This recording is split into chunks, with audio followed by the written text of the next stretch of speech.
Welcome to Talking with Tech. I'm your host, Rachel Mito, joined as always by Chris Bouguet. Hey, Chris. You ready for more Disney stories, Rachel? Let's do it. Okay, so if you're just listening to this episode, the previous episode was an entire episode talking about my experience at Disney and making correlations to our work.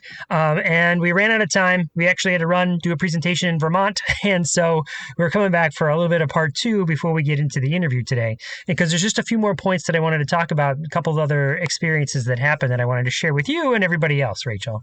All right, I'm excited. Let's go. Okay, so if you remember last time we were talking about scavenger hunts. We sort of ended with scavenger hunts, and maybe I sang a little song at the end if you got it.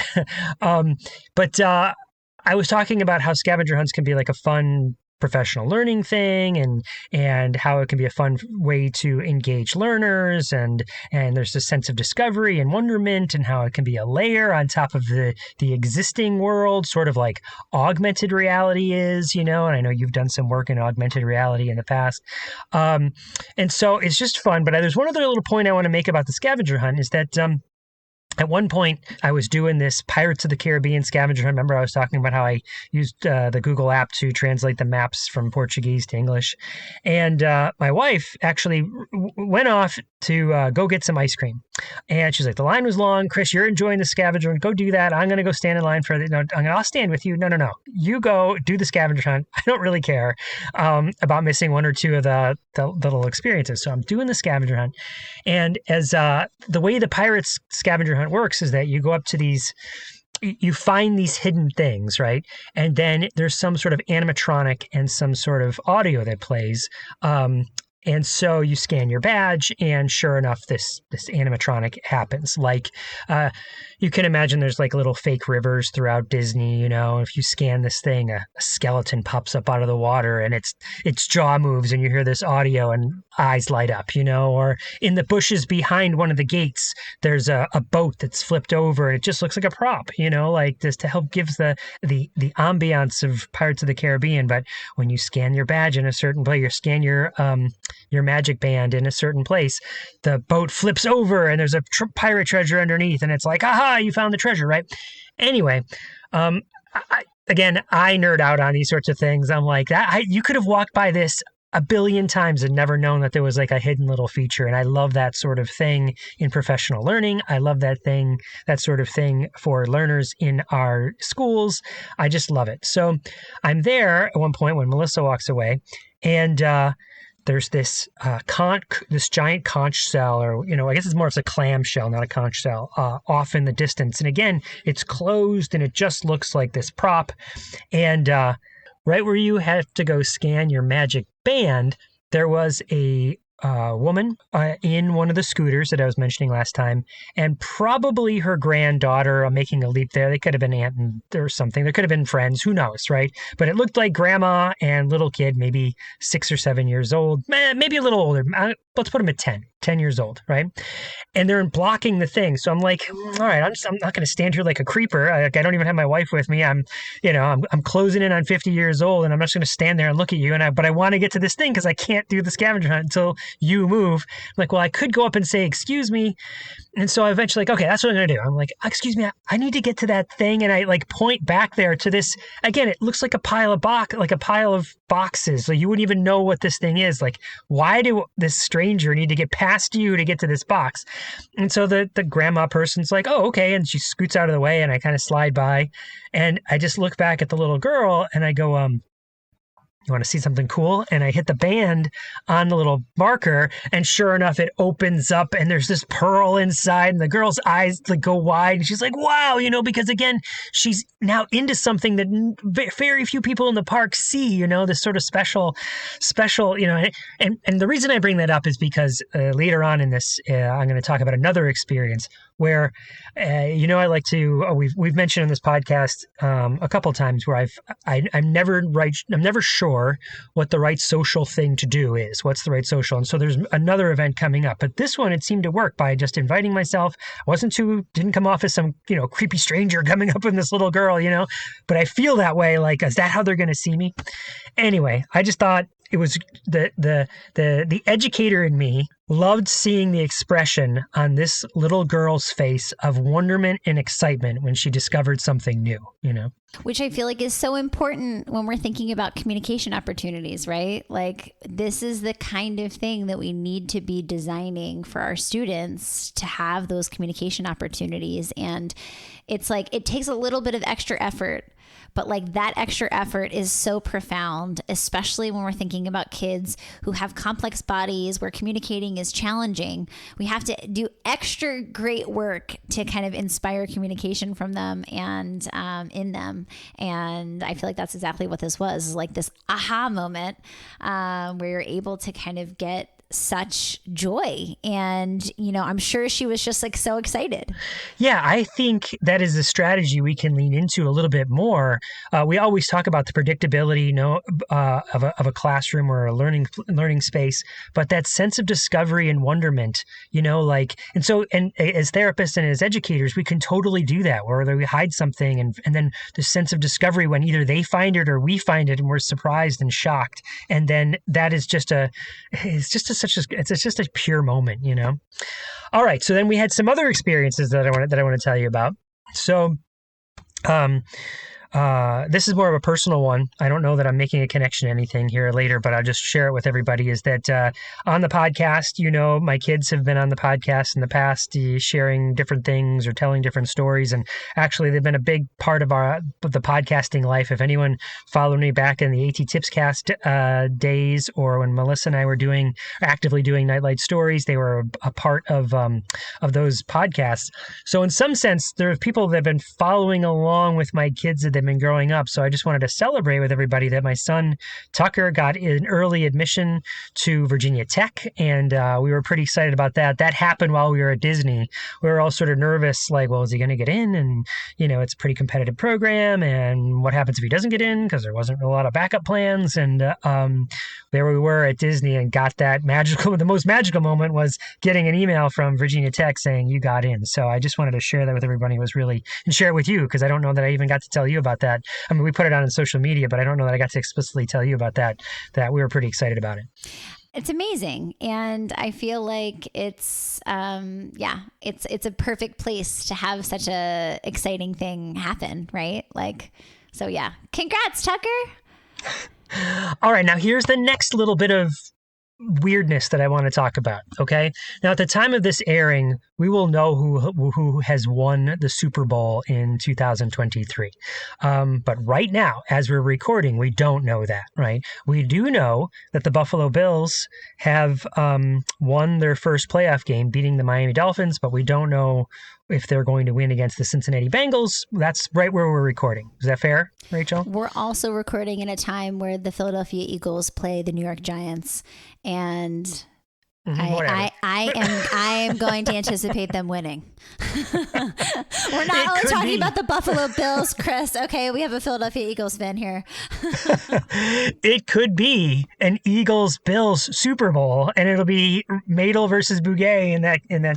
So we'll see what happens. But there's this phenomenon with Bills fans, and maybe it's Eagles fans too. I don't know. It's something that happens with Bills fans.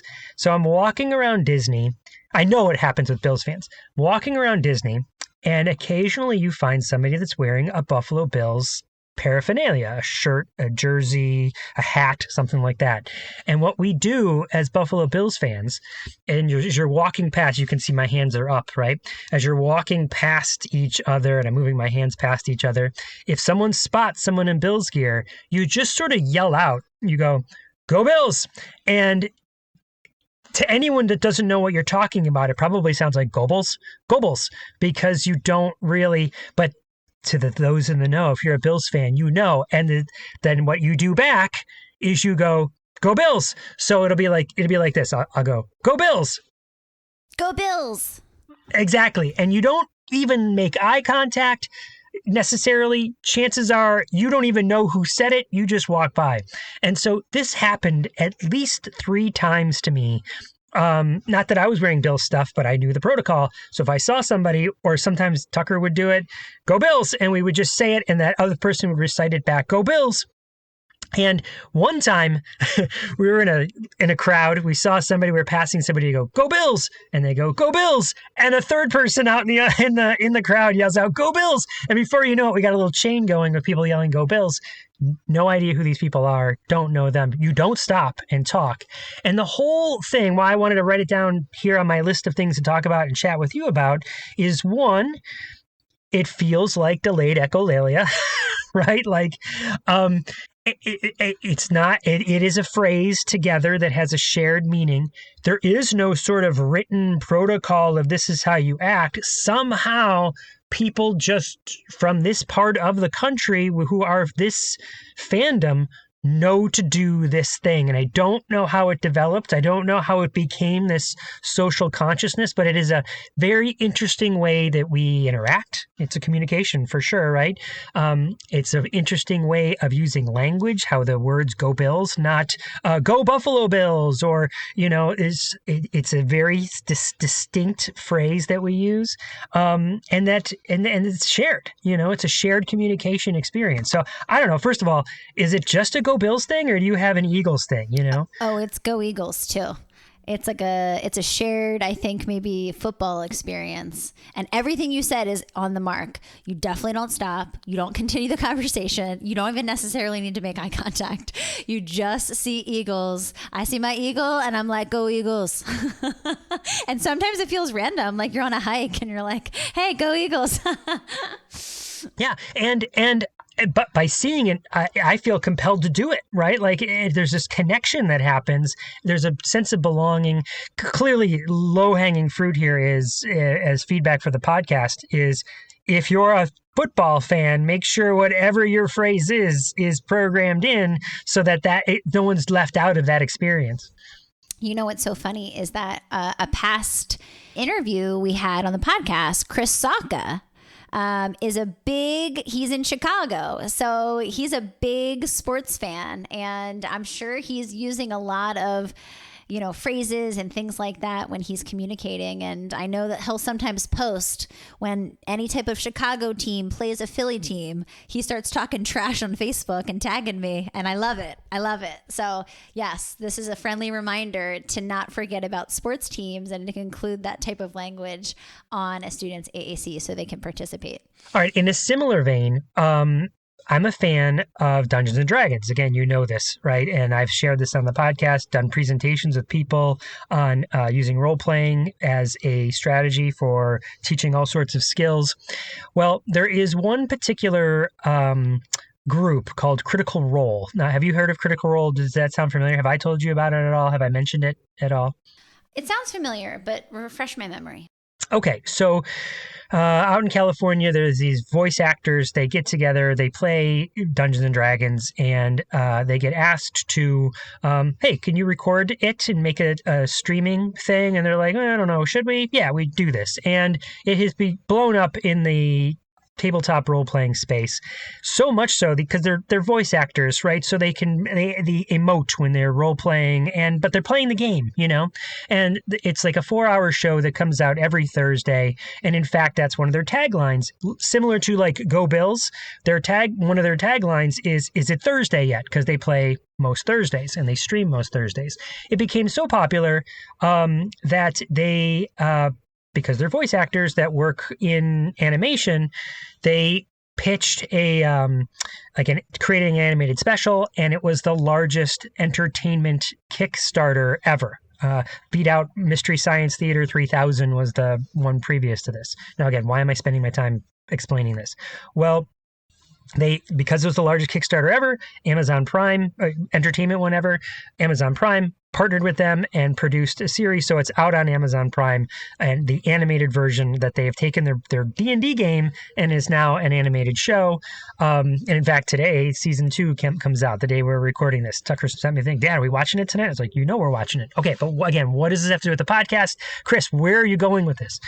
So there's this community of people that know Critical Role, that buy their merch, you know what I mean?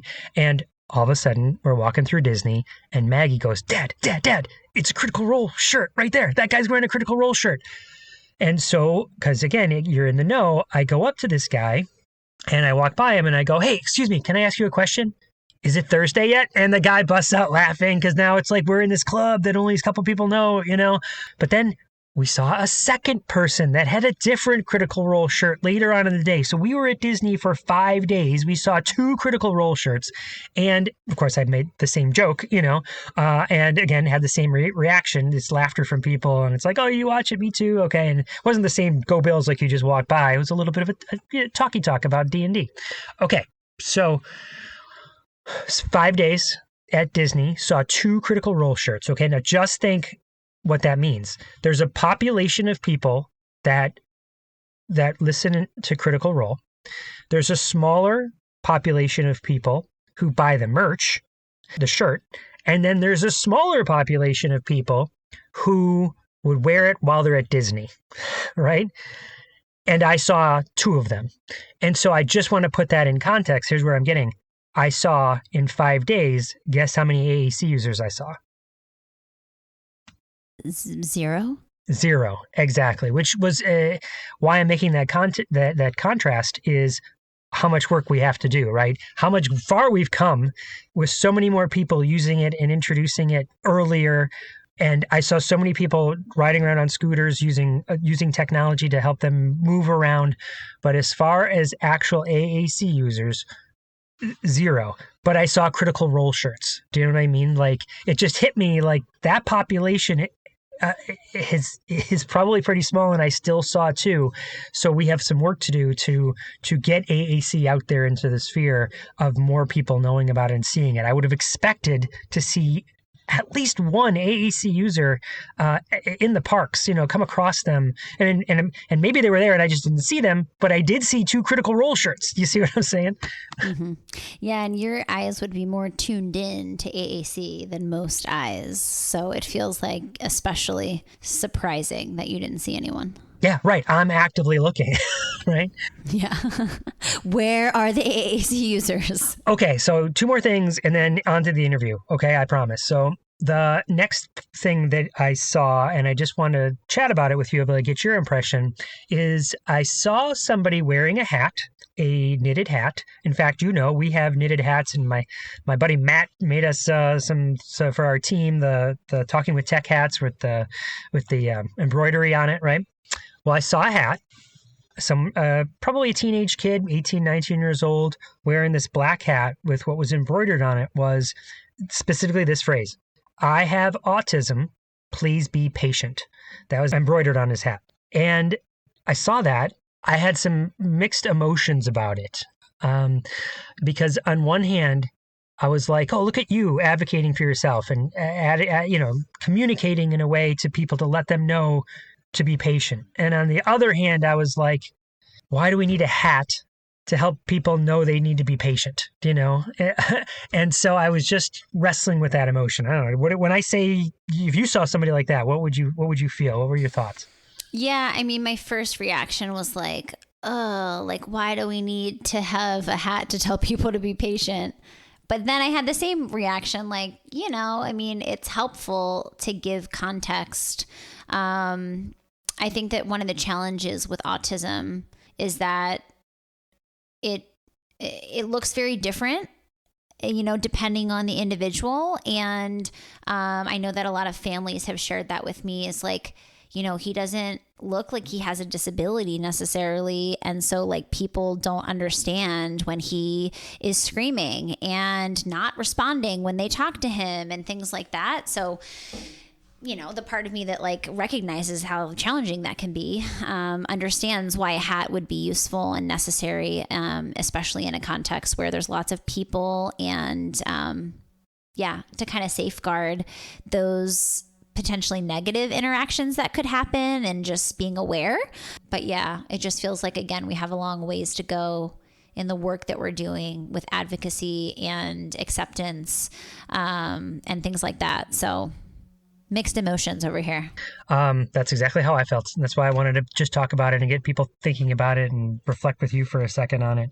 Okay, one last experience. And that is on the last day, or maybe the second to last day, everyone Melissa had said it was just Melissa, the kids, and I.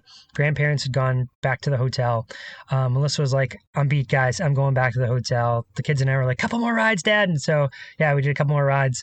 And they were like, "All right, we're out." And Melissa and I were staying at a different hotel than the kids were. So the kids went off at their own place, and I was walking by myself at night, well, I don't know, 9, 10 at night, whatever time the park was closing, back to the hotel. I think I may have even tweeted it out that we had, at that point, done the equivalent of like 2.5 marathons, right? So the amount of walking we had done. And so I just needed a break, and I just sat down just to rest and flip through my phone for a few minutes. And I'm sitting there on the curb, and this kid comes and sits down next to me, 14 years old, Down syndrome. And he sat next to me, and his grandmother was there. Again, I'm making the assumption grandmother, someone of older than him, and she was on her phone. And so we're sitting there next to each other. And this was one of those moments where it's like, I sort of wanted to strike up a conversation with the kid because in my head, I hear people saying like, just say hi, right? Just say hi. That's what you do. You just say hi. Hey, how's it going?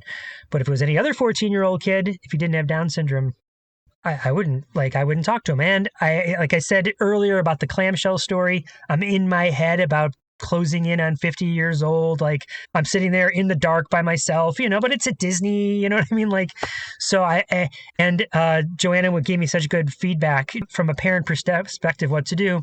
So I didn't, I just sat there on my phone and I didn't say anything, but I sort of wanted to be like, hey dude, what was your favorite part of the park? It's the end of the night. What'd you see? I just sort of wanted to strike up a conversation and I didn't, I held it to myself. And so I'm just curious, you're there, your feet are sore, you're flipping through your phone. Do you say hi or do you not say hi? What would your reaction be? What do you think you would do? It's a good question. I don't know if I've ever shared this on the podcast of how I got into speech therapy, but I had a moment where I was witnessing a little boy with special needs being bullied. And I had this moment of like Mama Bear. I was like, don't you talk to him like that. Like, at a time in my life where I was I was kind of passive. I was afraid of confrontation more so than I am now. But anyway, afterwards, the mom came over to me and she was like, thank you so much for kind of sticking up for my son. Like bullying is a big problem. And she had her son there with her.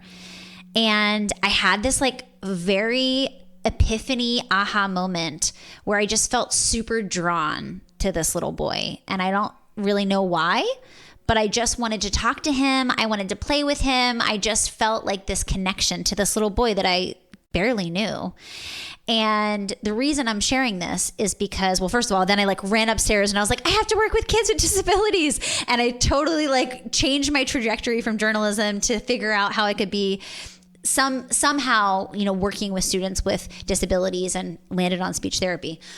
But the reason I'm sharing this story is because I feel like, and maybe this resonates with you, Chris, and many of our listeners out there, I feel drawn to individuals with disabilities and I want to talk to them. So I think I probably would have said something. But again, thinking about the feedback that Joe gave us, it feels like very complex. It's not as straightforward as you might think. So I don't know, but I think that I would feel drawn to have the conversation. And I think that it's because I feel a connection to people with disabilities. And that's why I do the work that I do. And that's why I'm so passionate about it. Mm-hmm. And I mean, I can't disassociate the fact that I'm, like I said, almost 50 years old, and a guy by himself sitting there is different than you. There, right? I mean, I feel like it would be totally right. The grandmother might look at me completely different. Like, why is a guy alone at Disney? You know what I mean? At 10 o'clock at night, not knowing that I just left my family. Do you know what I mean? And the kids are walking the other way. It might be different if Maggie was sitting next to me. Similar of age, and we all struck up a conversation. So yeah, that could be a component as well. And yeah, if it was a kid if I didn't see that the kid had Down syndrome, then you're right. I might not I wouldn't have necessarily even thought to say something. Do you know what I mean? I would just been like, yeah, they might really think I'm a creeper. Do you know what I mean? So yeah, because of that, because of the work we do and the experiences we've had, and there's a different question that maybe we asked in our brain that other people's don't, and a draw that we have that other people don't. So, yeah. It's also hard for me to turn my SLP brain off. So it's like I was having a conversation with a friend and they were talking about their niece. And I was like, how old are they? How many words do they have? And then I'm thinking, oh my gosh, like that's not enough words. Like, what do I do right now? Like, do I say something? Yes, of course I have to say something. So it's like, I think it's just like my nature to want to help. And also I'm just like, this is the work that we do. This is the work we're passionate about. And so I find it hard to kind of turn that part of myself off. Yeah, for sure. I don't remember if I talked about it before, but I remember having an experience on an airplane where it was similar, and I was like, I'm just going to pull out this AAC app and I'm going to start to play with it and see if they get interested in it. Like it's always not. I don't know that it's possible to just turn off that part of your brain. It's just part of who you are. It'd be like, sorry, don't smell things. You know what I mean? Like, yeah, well, I can't help not smelling things, So, but Exactly. we can at least talk about it and rationalize it, and thank you for the opportunity. One, for everyone listening, but for you to give me the opportunity to share about these experiences and have a place to work them out. You know what I mean? Because I'm not always sure what the right thing is to do. Yeah, no, I think it's good and helpful probably for all of our listeners too, because it's like we don't always think about these things, and it's like reflecting and hearing, us kind of go through our thought process, I think is probably helpful for people. Well, speaking of reflecting and getting people to think about their own practices and what's going on in their world and in their profession and in their practice, I feel like that's what's coming up just in a few minutes here, right? Yes. So I had the opportunity to have another coaching call with Sarah Lockhart. So Sarah is the co-host of the SLP Happy Hour podcast. So she came to our pre-conference last year at ATIA, Chris, which I was super excited to have her all day with us, teaching all about AAC. And she has become a friend of mine. And she reached out and she was like, I need your help. And I was like, I'm totally down. Can we record this? Can we share this with the world, because her questions are super relevant. I'm sure a lot of you guys listening totally resonate with Sarah and the challenges that she's having with a couple of her students and some questions that she's asking herself. So this is a coaching call that I did with Sarah Lockhart all about AAC and helping her students, who she finds sometimes challenging to kind of figure out what's motivating and figure out how to get, teams on board. We talk about coaching and how do we select the right types of activities and following the student's lead and all of those things. So I'm super excited to share this interview I did with Sarah Lockhart.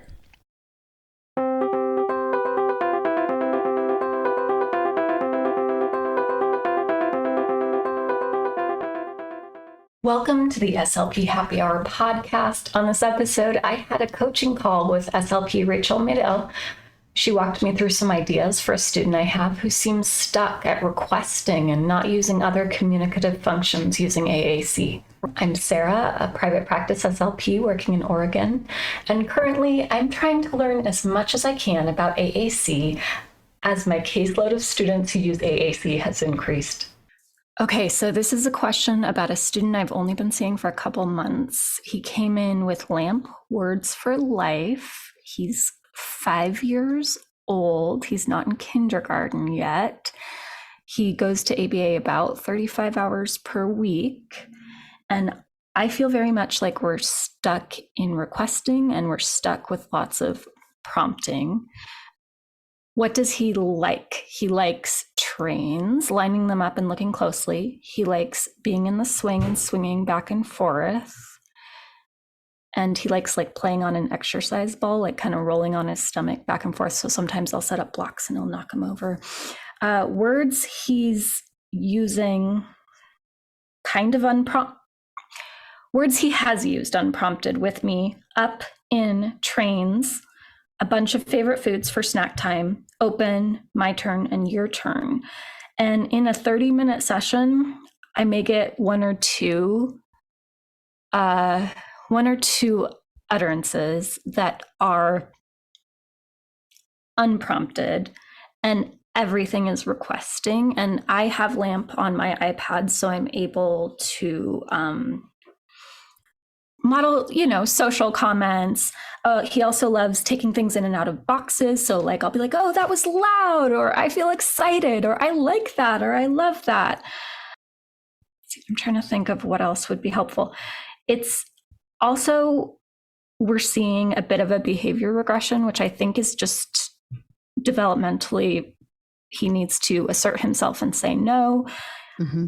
And so not a lot, he'll set down his device and then play and try to use verbal speech. But my challenge with that is it's a lot of grunting sounds. Like I'm not even hearing consonants or vowels. I don't know what he means. And he sometimes gets frustrated when I have to say, I'm not acting here. I'm not trying to prompt you to use your device, but I don't know what you want. Mm-hmm. So that's hard. And if we're getting in and out of the swing, for example, he'll get really upset when it's time to get out of the swing, and he might spit, but it's not like spitting at anyone. It's just like spitting, like letting his drool drop on the floor, saying no, kind of whining, but he comes back from that really easily. So it's a, like thinking about the incredible 5-point scale, right? It's like a 2 or a 3. It's just kind of and once we can get something or figure out what he needs, that goes away in a snap. Mm-hmm. So I don't know if there's any other information that would be helpful, but my clinical questions are, what can we do to reduce prompting, reduce the amount of requesting other than what I'm doing now, which is modeling a lot of comments in play. Also kind of activity ideas for kids who get into routines. So like, for example, the word in means we're going to swing. And if I say inside or let's go swing, it is so frustrating to him because to him, it's that structure is there. In means swing. Mm-hmm. So how do we bump up against that frustration? How do I make communication more joyful? How do we do less prompting? And how do we do less requesting? And that's where I feel stuck. Well, I'm here to help, Sarah. Okay, let's break this down. There's a few things I want to kind of go over. First, let's just talk about his spontaneous language. So what I'm hearing from you is that 1 to 2 times per session, he is spontaneously communicating something. What typically is he communicating? Trains. The word train on his device. Yeah. Okay. So he is mostly using concrete nouns spontaneously. Is that accurate? Okay. Except things like up or in for the swing. Mm-hmm. And again, to him, I believe in means swing. I don't know that in could mean anything else. I've heard we were playing with trains. Mm-hmm. And I was like, oh, are they going to go up? Because Rocky has a magnet and he can lift another one up. And I don't know if I was just attributing meaning or if there was meaning. Mm-hmm. So up, in, which only means the swing, trains, which means trains. And my turn, your turn, but only when he really wanted something and we were taking turns. And that is a structured skill he's learned in other therapies. Okay. So train and in. Yeah. Train and in. So the reason I'm asking you this question is because the first thing we need to figure out is the most powerful, which is what is he communicating spontaneously? So the fact that he is able to communicate train, one thing I'm thinking is like, how can we get him to communicate more about trains? So that's obviously intrinsically motivating to him. He's like, many of my students who's very excited about trains. So how can we, build off of that strength that he's showing us? In regards to, what do we do to kind of get him communicating more about trains? Tell me a little bit about the context in which he uses that word spontaneously, and how you're using trains in your sessions. It's a request. Mm-hmm. He likes to take the box of trains and dump them out. And then he likes to not use the track and put the trains in a certain order. I think Mom said it's usually the same order, but I haven't noticed. I haven't seen him long enough to know what that is. And then looking at the trains. Mm-hmm. I think that it's a really smart clinical decision to try to figure out how to get him outside of just requesting, because obviously our kids get very stuck there. We know they get really stuck. You're, giving him some modeled phrases. I like that. Things like that he might kind of find useful and interesting to communicate about. What if we figured out a way to take the word that he knows, train, and teach him how to use that word, not as a request, but as a comment? So is there anything that we could show him with trains that shifts that into, I don't have to just say trains to get a train. I can actually say trains when I see a train.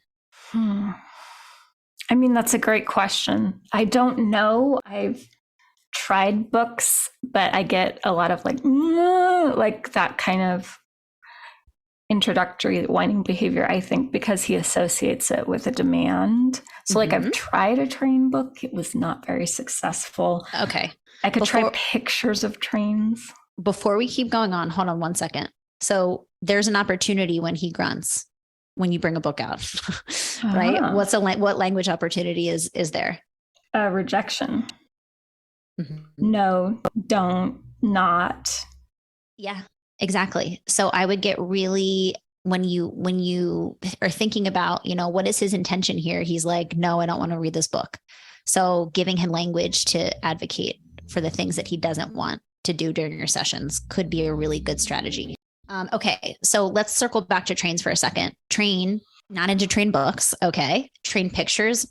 Maybe like he could get into maybe some train stickers. I don't know. Does he like stickers? Does he like sensory things? I don't know, but I could try it. There's a really great Melissa and Doug. Have you ever seen the like reusable sticker pads? That could be a really good one. I know there's. Oh, I think I have it. Yeah. Awesome. Perfect. So see how he does with that. And again, in order for kids to start learning how to comment or use any other pragmatic function of language, we need to actually show them, right? And so you're doing that now. Is anyone else doing that? Maybe not.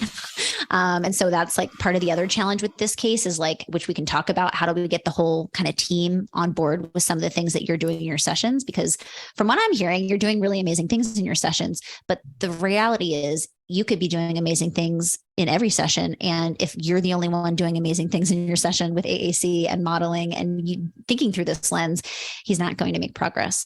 That's the challenge with AAC is that we have our students with complex communication needs. And that's why the training element, the coaching element, like getting the whole team on board, I think is really important. And I want to talk about how can we get him less prompt dependent, because it sounds like that's a huge roadblock, which if we have kids that are always waiting for us to model language or waiting for us to tell them what to say or waiting for us to ask a question in order to learn, how to just respond, then that's what they'll always do, right? There's no intrinsic drive to build vocabulary because kids are just waiting, right? Kids are waiting for us to tell them what to say. And then they go through this routine where it's like, okay, she told me what to say and now I say it and now I get that thing, right? So there has to be some way that we build more spontaneous language because 1 to 2 times in a session is not enough, right? Like we really want to see that improve and increase. So before we go down that kind of route for a second, circle back to train. I feel like stickers is a good idea. GIFs, like searching Giphy.com for like some animated trains, some Thomas trains, like all the different kinds of trains, like, right? When kids have curiosities, especially autistic kids, I love to just deep dive. Let's go on a deep dive. I have a kid who's obsessed with fans right now. He's like, Ed knows every brand of every fan. It's like a 3-blade. Do you have a 3-blade Harbor Breeze? I'm like, I don't know, but thank you for teaching me about the different brands of fans and where they come from and how many blades they have. So yeah, I think following that curiosity. And again, we can do that with spontaneous language tracking, right? When kids are spontaneously communicating, it means there's motivation there. So that's why I always go back to spontaneous language. I think also you could try videos, right? Like pulling up YouTube. That could be something really interesting. And again, we're not requesting the train video. We're commenting and saying, it's a, right? Setting up an expected carrier phrase like that could be a good way to elicit a comment. It's a train, you're modeling. It's a train, you're modeling again, right? You're giving that immersive language exposure. And then we're setting up an expected routine, right? It's a, and he's most likely going to say train. And that's how we can kind of scaffold it to get more spontaneous communication. What do you think about those ideas?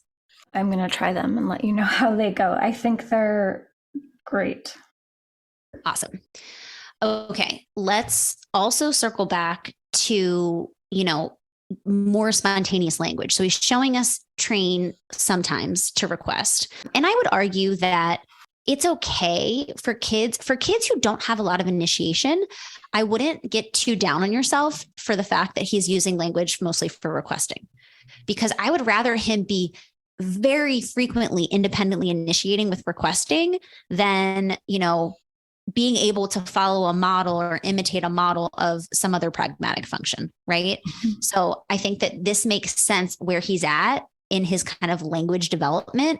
I don't think there's anything wrong with getting more requesting out of him, because again, he's motivated. Kids usually respond, to getting, their needs met in their environment, to having power and control over their environment. So, do we want to get kids out of requesting? Sure. But listening to this whole, profile of this student, my biggest goal for the student is to get more independent initiation. And then once you get that foundational skill, then everything else can build. We can build out different pragmatic functions. We can build out more vocabulary. We can build all these things. But if we don't have that foundation of independent initiation, we're not going to get very far. And we're going to have, students who just wait for us to tell them what to say, or wait for us to ask them a question, or tell them to go get their talker. What do we specifically target when we do have the ability to interface with someone on the team directly? And I think that let's talk about this specific student. We know that one of our biggest priorities for this student is independent, spontaneous language. Then how can we create an opportunity to get that at home, and to get that at ABA, and to get that in different environments that the student's in? And I think this is the key point here, is that we're not choosing some blanket thing, because environments are different. Communication partners are different. Motivations are different in different places. And so I would say we'll use the parent as an example, talking to this parent and getting super clear about what is the one thing that your child is the most motivated by. What's the one thing? Trains. Okay. Trains. And what trains, like playing with trains, like his special train toy, watching trains, like give me more. Watching videos of trains, looking at trains closely at eye level, especially the wheels. Awesome. Okay. So what opportunities are there throughout, the child's day at home, right? And I'm coaching this parent. What are the opportunities where he has the ability to communicate trains in a meaningful way? And so I would get really clear with the communication partner, with the parent, what are those opportunities? And it's like, oh, well, before dinner, he always watches his train video, and, after dinner, or whatever that is, whatever that routine looks like. So finding your routine, questioning whether or not that's a good routine, right? So if it's like in the morning when we're stressed out trying to get to school or whatever, like maybe that's not a good routine. So making sure it's actually a good routine. And then going through and really modeling, here's what this looks like, right? Here's what it looks like with this opportunity. So let's go through it with you, Sarah, because we don't know what the parent's going to say, but I can kind of coach you through this process with the word train. And the reason I like the word train is, one, he's super motivated by trains. This is like favorite thing. And also there's opportunities there to kind of shift into different pragmatic functions, and we're building off of what he's showing us is a strength, right? He's showing us that he's used this. It'd be different if it was like the word play and he's never used that word spontaneously and he will use it with a model. Like, that's not the word, right?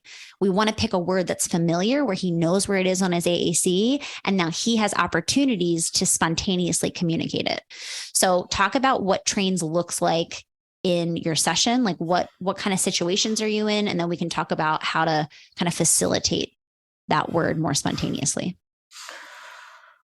Oh, goodness. I don't know that I do this well, but we do leave trains for the end, just so that, because he's newer for me, I can figure out like what are some other things he likes. Because if we start with trains, transitioning from trains is really hard. So I'm not trying to restrict his use of trains. Like, he can ask for them at any time, and I make it a part of every session, but it's not all of every session. Mm-hmm.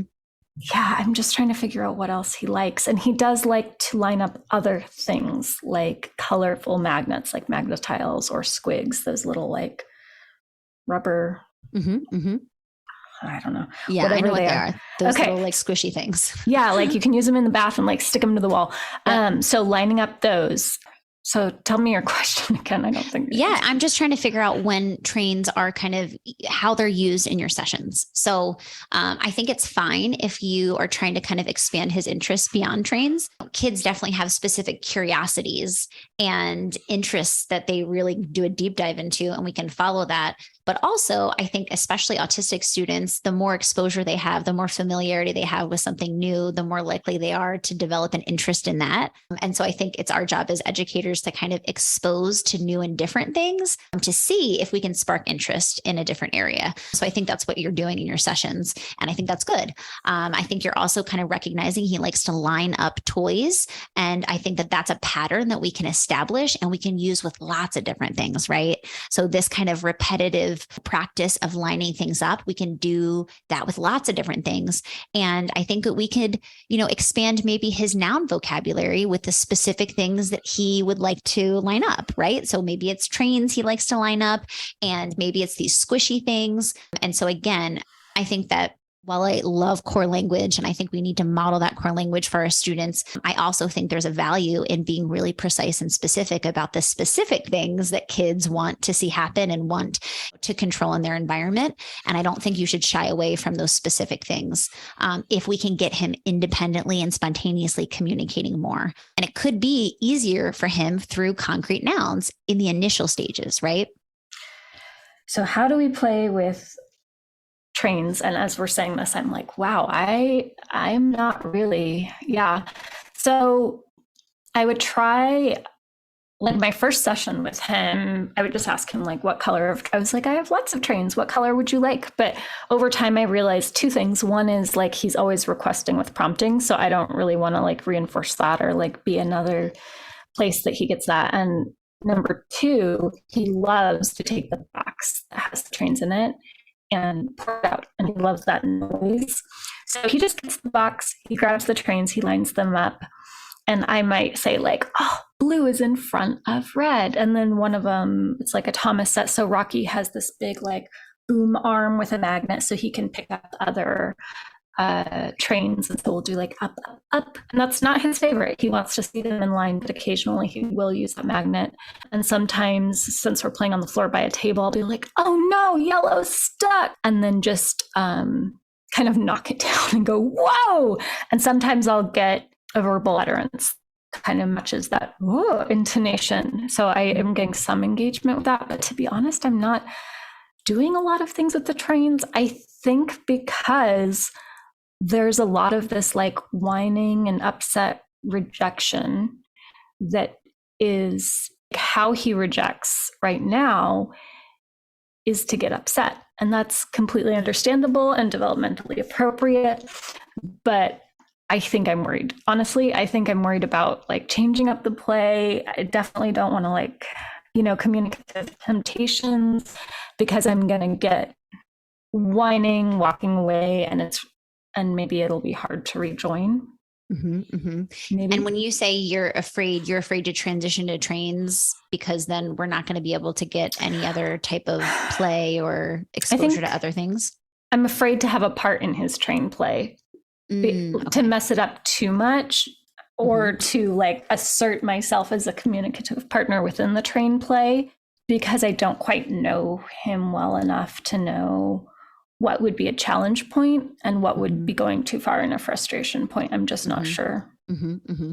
I mean, I think this is a valid conversation and thought process that you're going through, because I think sometimes our students are very interested in their kind of routines and activities. And especially if it's something that he does a lot and is really motivated by, it could be a routine that he wants to just participate in solo, which I think we need to respect when our students want that as part of the process. A few things. One, can we find something that's adjacent to trains that he could be maybe not as interested in, but sort of interested in, like airplanes or cars or something that's not a train, but something similar?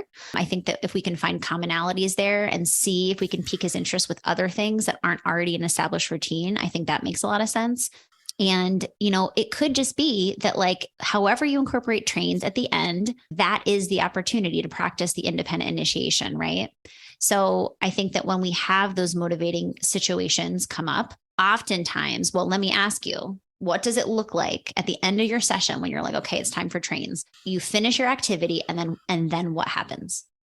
Walk me through the process. He'll request trains using his device. I'll be like, yes, yeah, let's get trains. And I'll hand him the box. It's like a plastic box with a lid. He really enjoys taking the top off, pouring them on the floor and then ignoring the tracks and lining up the colored trains and then looking at them closely. And that's the routine. How does he know that it's train time? I do not feel like I have given him a lot of cues as to when it's train time. So, and I'm just curious, like when he says trains, is it completely on his own? Is it you've given him some type of question? You've brought the trains out? Like, what does that look like? He asks during all the transitions, and I'll be like, yes, we are doing trains today. Yes, trains. And I'll model it on his device and be like, it's going to be the last thing we do. We're going to do that soon. So he's asking at every transition. Mm-hmm. How would you think he would do with some type of like visual schedule so he could see, like, because many of our autistic students want to know what's coming next, right? Like when my kids eventually get a lot of language, they start learning how to ask the question, what's next? What's next? What's next? Right. So I'm curious if you've tried any type of, visual schedule to help him understand what kinds of things you guys are going to be, doing in your session and giving him more, support in the sense of, because it sounds like he's like every transition, he's maybe excited for trains. And then the problem with that is when you say not yet, he's like, but when, right? But if he can see like, okay, like, and then we did this and he can see what's coming next, it does have to, the challenge with visual schedules is it does make, it's a little more rigid in the sense that like you have to kind of plan what you're doing. You can't just follow his lead. But I really like to include more general things, if we can make the kind of visual schedule more general. So for some of my students, it's like, first we're going to read a book and then it's going to be a new game. Right? Like this idea of a new game, I'm always like teaching my students, like it's a new game. And so it means, and it actually can create some more flexibility, right? But because I have it in the schedule, they're prepared for a new game and they're able to be like, oh, okay, like a new game. So, it's a balancing act. Like I 100% believe in following a child's lead. I think that's important, but I also think that our students, especially autistic students, crave routine and structure, and they want to know what's coming next so they cannot be so anxious. He wants to know when the trains come out, and imagine when you're so excited about the train, but then it's actually something different.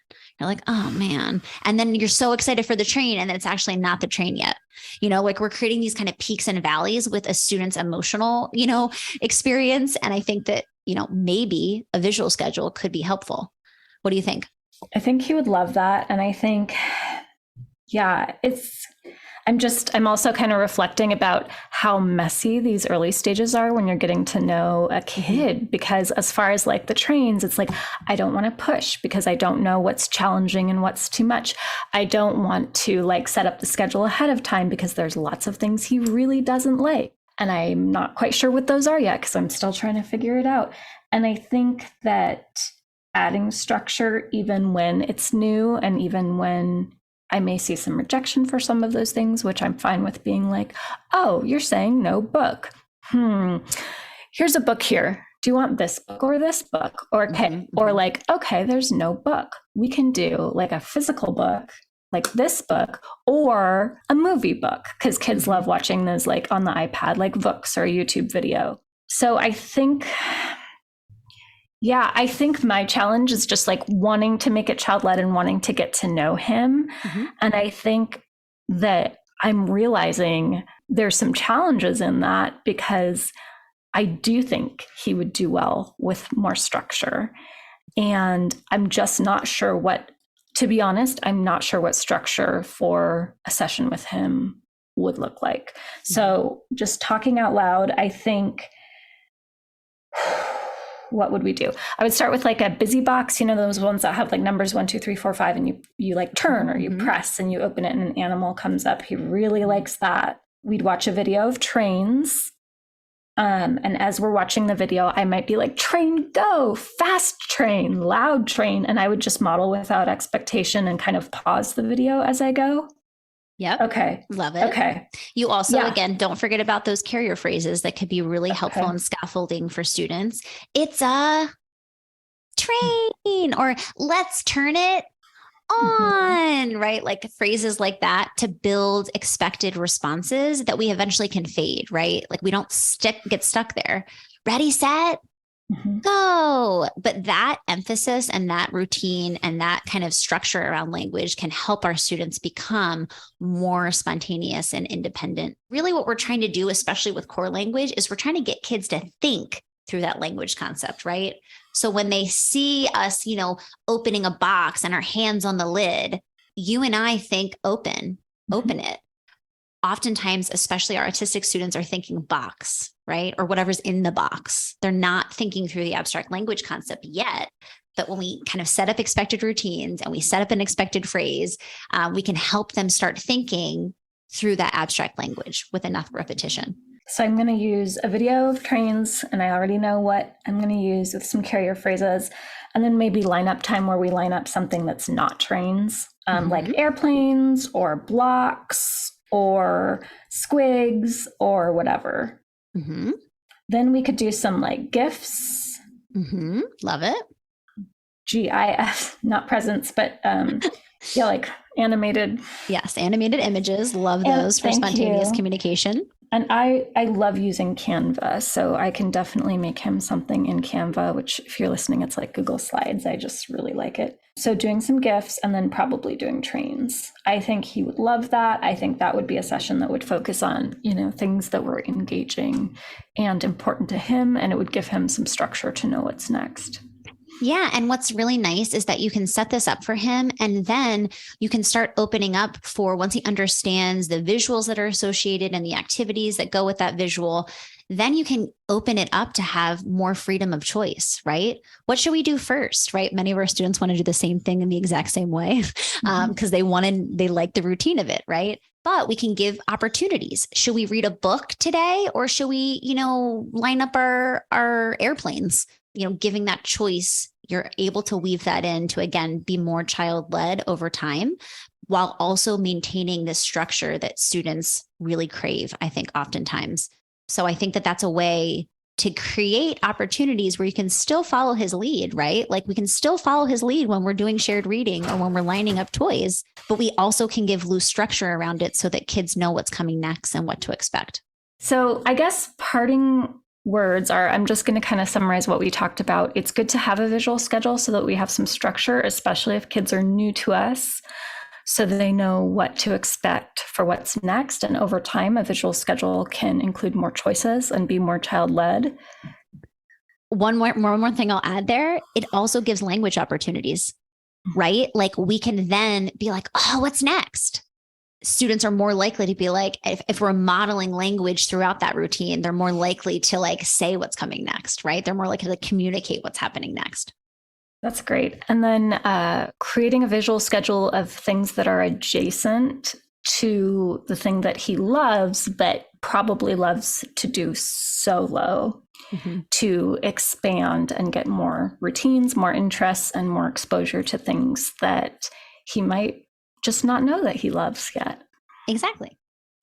The last one is the parent training, communication partner training.